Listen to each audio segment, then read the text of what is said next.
Ethan Walker stood silently beside his mother's grave, saying goodbye to the woman who sacrificed everything for his success. It was the hardest day of his life. Family and friends gathered to honor her memory. Minutes before the funeral service began, Ethan received an urgent phone call from his boss demanding that he immediately return to work. Ethan calmly explained that he was attending his mother's funeral. Richard Collins showed no sympathy and informed Ethan that missing an important corporate meeting would have serious consequences. Ethan was shocked by his lack of compassion. Ethan respectfully informed Richard that family came first and that he would attend his mother's funeral regardless of the consequences. His decision was final.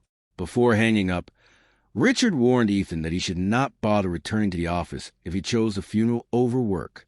Ethan quietly ended the call. Despite the situation, Ethan focused entirely on celebrating his mother's life and spending time with his family during the memorial service. The following morning, Ethan discovered that his company email access had been terminated. He had officially been fired without any formal HR process. After years of loyal service and outstanding performance reviews, Ethan could hardly believe what had happened. The termination appeared highly questionable. Former co-workers began contacting Ethan to express their support and share concerns about Richard's behavior within the company. Determined to stand up for himself professionally and legally, Ethan gathered every email, performance review, and corporate communication related to his employment.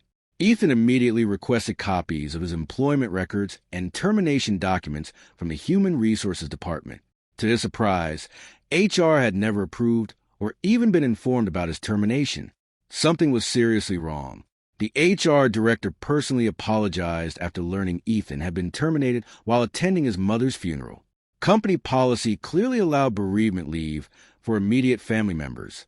Ethan discovered that Richard Collins had intentionally bypassed HR procedures and terminated his employment through unauthorized executive privileges. Several corporate policies had been violated. Multiple co-workers voluntarily provided written statements describing Richard's toxic leadership and history of workplace intimidation. The investigation quickly expanded beyond Ethan's case. Ethan learned that he was not the first employee Richard had mistreated during a family emergency. Former employees began sharing their own experiences with company investigators. The company's legal department officially opened an internal investigation into Richard Collins' management practices. Senior executives immediately became involved. Richard attempted to justify his decision by claiming Ethan had abandoned an important client presentation. However, company records showed that Ethan had requested bereavement leave in advance. Email records proved that Richard personally approved Ethan's bereavement leave request days before the funeral. His explanation quickly fell apart. The CEO became increasingly concerned after reviewing the evidence. The company's reputation and workplace culture were now at risk. Several senior managers confirmed that Richard frequently abused his authority and created a hostile work environment for his employees. Ethan retained an experienced employment attorney to ensure his legal rights were fully protected throughout the investigation.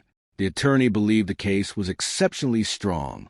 Local business news outlets began reporting on the corporate investigation involving one of the city's most recognizable executives. Public interest continued to grow. The board of directors requested a